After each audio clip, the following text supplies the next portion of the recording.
Welcome back for another video. Different project with this one because the girls are at home, can't drive things like the Ferrari that's there. So new project is this, which is an 8th scale DB5. Bit of a difference with the paint there. This is a die-cast model. It's 23 inches long. This one is missing some parts and it's been dropped, so I thought it was an ideal candidate. Don't know if you can see that, but there's a crease on both rear quarters where it was dropped. Bit of a crack on that one too. An ideal candidate to convert to radio control because it needs a bit of paintwork. It's got scratches here and there, and it was relatively cheap. These things were made piece by piece. $6.99 every week. I think there were 86 magazines, and you get a little pack like this with some bits in as to what part you needed next to build it. So this is a die-cast body. It weighs quite a bit. Let's just put it on the scales. So that is weighing in at 7.7 kilos on the scales. So it's quite heavy, so I'm going to need to put a motor inside. I like to try and build everything in a way where you can't really see it because it has an engine in there and quite a lot of detail. It also has engine noise. The ejector seat, which is missing on this one, as are both doors, but I seem to have managed to source quite a few bits and pieces for it. It's got the bulletproof shield at the back, lights, little machine guns in the front, although these are a bit worn out. Don't think that's supposed to happen. So I've got a radio control unit from aeroplanes that I fly. I think this is a 10 channel.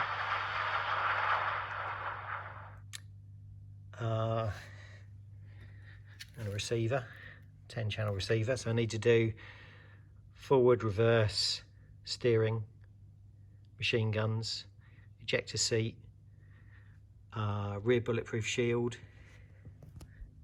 make the number plate move around. I thought that moved. Maybe it's just the back one. I'm sure that one's supposed to move. Back one does move. I think the front one does as well, but I need to make those move. Not sure how well these wheels will hold up to power, so I'm going to have to go fairly conservative on the power. So bits I've got so far, these are a lot of the parts that are missing here. I've got some servos for actuation of things, metal gear servo for the steering.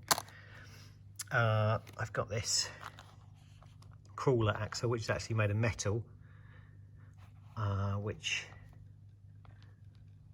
is what I'm going to use to replace the original back axle, which looks very much like that. This might be a little bit wide, might have to narrow it. I've got crawler drive shafts to use as a prop shaft. The advantage of these is they're hex drive and they'll do varying lengths. A couple of motors and a speed control. I'll try with this motor to start with. Maybe it'll need this one. Like I say, I don't really know what the loading of these wheels is going to be, as to whether they can take wheel spins and donuts and fast driving. With this ratio motor and axle, that will give me, on a 2-cell battery, about 25 miles an hour. So that should be fast enough. Obviously, if it hits something, it's going to be a fair impact. I've got no bumpers apart from the plastic bumpers that are on there at the moment, so I don't really want to do lots of damage. Yeah, that is the start of the project. There is someone that makes some stronger wheels, which I'll put a picture up now.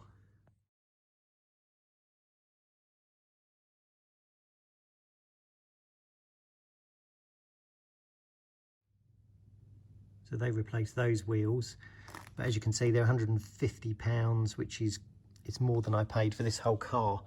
Some of these sell for quite a lot of money. I see people advertising on eBay, complete and mint, for anything up to £1,000. This was just over 100, so obviously it's got a bit of damage and some missing bits, so I thought it was a good project. I have got these Dr. Mad Thrust, which is aeroplane stuff. That's a machine gun noise with a little speaker and machine gun flashing LEDs to put in the front. And ultimately, I have to make it so Barbie fits in here for the girls. That's the design constraint. So that is the start of this project, and I hope it's only going to take about a week in these current lockdown times. May not be able to get the ejector seat in because Barbie might have to fit in the other side as a passenger maybe. But yeah, that's what the girls have requested. We need a car for Barbie. So if you're new to my channel, these are the sort of things I've been doing before, which have been sort of kids' cars for my daughters Scarlett and Maddie. I've been thinking about DB5s for a while. This is a one-to-one fiberglass DB5 that I've got in bits up here. That's a kids' car, AC Cobra. I've got some bits from a real DB5 scattered around with a plan to build a life-size DB5 at some point. But we're going to start with a small one. So let's just lift it over, or turn it over. The ejector seat roof panel is just rests in there, which is a bit odd. I would need to try and hinge that, I suppose, for radio control ejector seat. I've already been told that Barbie is not to be used for ejector seat testing by the girls. Yes, and there's the bulletproof screen. It's a bit graunchy, doesn't really slide up and down that nicely. I just want it to work like the one in the film, really. Has a boot, probably put the battery in there. Let's just turn it over, have a look at the back axle. So that's what it looks like underneath. The batteries here are for the electrical system. It has working engine noise, horn, lights, the little sat-nav thing lights up in the dash. May have some other features, can't really remember what. See, the exhaust is broken. You can just about see there's a bit of a kink in that rear quarter when it's up this way. And there's a slight kink in that one, just about there, which is where it was dropped. I presume it was dropped on here because this bumper was broken. And the exhaust pipe. So that's probably what took the majority of the force. So the idea is to put that axle in there. Like I say, I think I'm going to need to narrow it a little bit.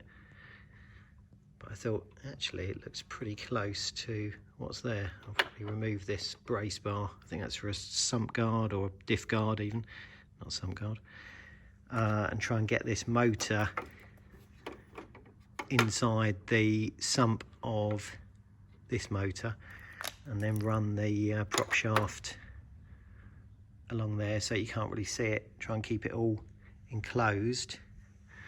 Some of the structure's metal, but as a static model you can see there's a lot of play on everything, so I need to try and sharpen everything up, reduce the play, make everything a bit more accurate. Everything's a bit wobbly at the moment.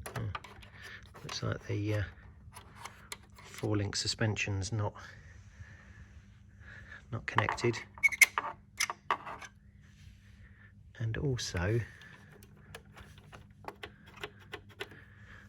I thought the suspension was broken at the back, but it does seem to be working. It's got coil springs there and there. It's got coil springs on the front, which I'll probably try and use, but I just need to remove the play from everything, make it a bit sharper.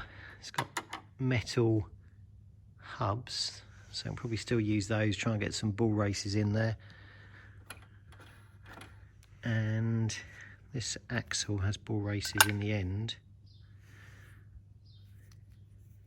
This was about £20 on eBay. I think it's a 10th scale crawler axle I searched for. It's sort of die cast, fairly heavy duty. It's not actually got a diff inside, it's just a fixed ratio. Right, let's start taking it apart.